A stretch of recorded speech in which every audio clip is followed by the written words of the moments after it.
Okay, we're taking a look at the last chunk of My Friend Douglas, which is lines 88 through 139. There's really only one prompt for us while we're reading this section. It asks us to paraphrase, which means put into our own words, what Douglas says about Lincoln in lines 112 through 117. You'll notice I've actually underlined what he says about him, and so when we get to the end of that paragraph, I'll pause and we'll return to that prompt. Okay, and before we go to reading this section, I just want to point out there are some footnotes that it'll be easier for us to just talk about really quickly now. You're going to hear the term Reconstruction era, which you might be familiar with, hopefully, from your social studies classes. That's the period right after the Civil War, when Southern states were under federal government control again and they were rebuilding. You are also going to hear about the Jim Crow laws. That was during and after that same Reconstruction era in the southern areas of the country. It was a practice of separating African Americans from whites, so keeping everybody segregated. So even though the slaves had been emancipated in the South, they still wanted to keep everything separate. Okay. A few months later, Douglas received in the mail a long, slender package from Washington, D.C., along with a note from Mary Todd Lincoln. Her husband had considered Douglas a special friend, she wrote, and before he died, he had wanted to do something to express his warm, personal regard. Since he hadn't had the chance, Mary had decided to send Douglas her husband's favorite walking stick as a memento of their friendship. When Abraham Lincoln was assassinated, Frederick Douglass, in his mid-40s, was America's most influential Black citizen.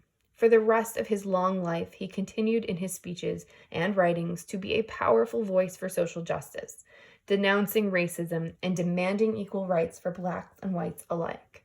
During the Reconstruction era of the 1870s and 1880s, when many of the rights gained after emancipation, and on the side I've noted that that's the process of being set free, so the Emancipation Proclamation from Lincoln is what freed the slaves. So during the Reconstruction era of the 1870s and 1880s, when many of the rights gained after emancipation were snatched away in the South, Douglas spoke out against lynchings, the terrorism of the Ku Klux Klan, and the Jim Crow laws that were devised to keep Blacks in their place and away from the ballot box. As he traveled widely, lecturing on social issues and national politics, Douglas spoke often about Abraham Lincoln. During the war, he had criticized the president for being too slow to move against slavery, for resisting the enlistment of Black soldiers, for inviting Blacks to leave the land in which they were born. But with emancipation, and in the aftermath of the war, Douglas had come to appreciate Lincoln's sensitivity to popular opinion and to admire the political skills Lincoln employed to win public support. His greatest mission was to accomplish two things. First, to save the country from dismemberment and ruin, and second, to free his country from the great crime of slavery. To do one or the other, or both, Douglas said, Lincoln needed the earnest sympathy and the powerful cooperation of his fellow countrymen. Okay, I'm going to pause here, even though we're not right at the end, simply because this is the section that the prompt was asking about. So in the margins, it wants you to paraphrase, state in your own words what Douglas is saying here. So the first part, his greatest mission was to accomplish two things, is talking about the task of stopping the Civil War from ripping the country into two. That's the part where he says, save the country from dismemberment and ruin. And the second thing is to end slavery, free his country from the great crime of slavery. So Douglas is pointing out two things that Lincoln had to do: stop the Civil War from tearing the country apart and end slavery. And he's saying to do one of those things or the other, or to do both of those things, Lincoln needed earnest sympathy. so meaning genuine sympathy and powerful cooperation of his fellow countrymen. In other words, Lincoln could not do that without support. So that is what he's saying here. So take a moment, pause the video, and in your own words, restate what Douglas said about Lincoln. Okay, moving on. In the 1870s, Douglas moved with his family to Washington, D.C., where he edited a newspaper, held a succession of federal appointments, and clearly enjoyed his exalted position as an elder statesman of America's black citizens, and he continued to denounce injustice and inequality with the undiminished fervor of an old warrior. His last home was a large, comfortable house called Cedar Hill, perched high on a hilltop, looking down at the Anacostia River and the U.S. Capitol beyond.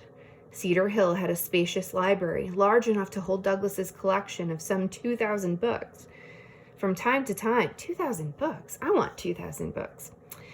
From time to time, as he picked a book from his shelves and settled down to read, he must have recalled those distant days in Baltimore when he was a young slave named Frederick Bailey, a determined boy who owned just one book, a single volume that he kept hidden from view and read in secret.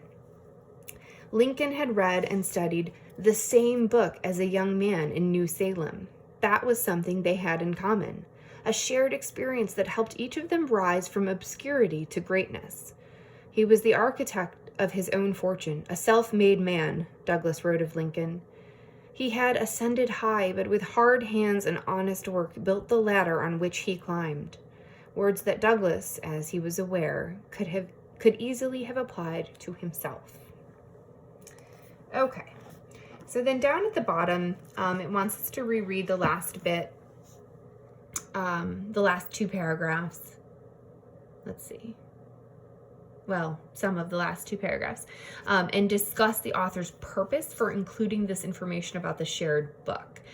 So obviously you might not have a small group that you can discuss this with, but you can take some time to think about it.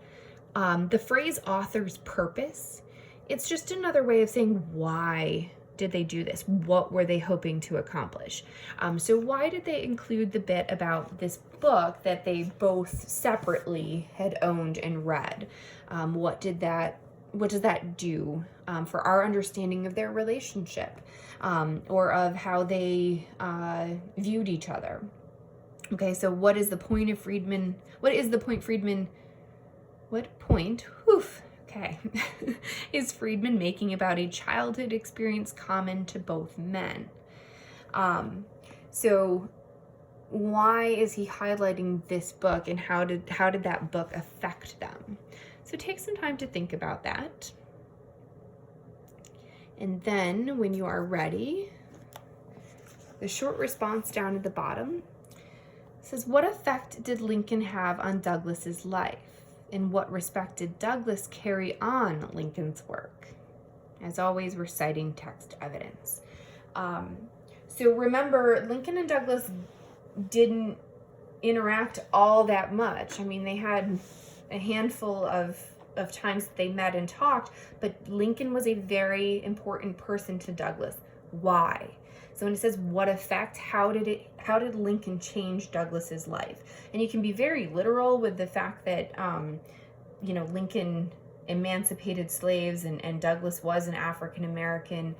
So obviously there's that impact on his life, but it seems that he had a more personal impact on him too. So try to look back and talk about some of those things. And then how did he carry on his work?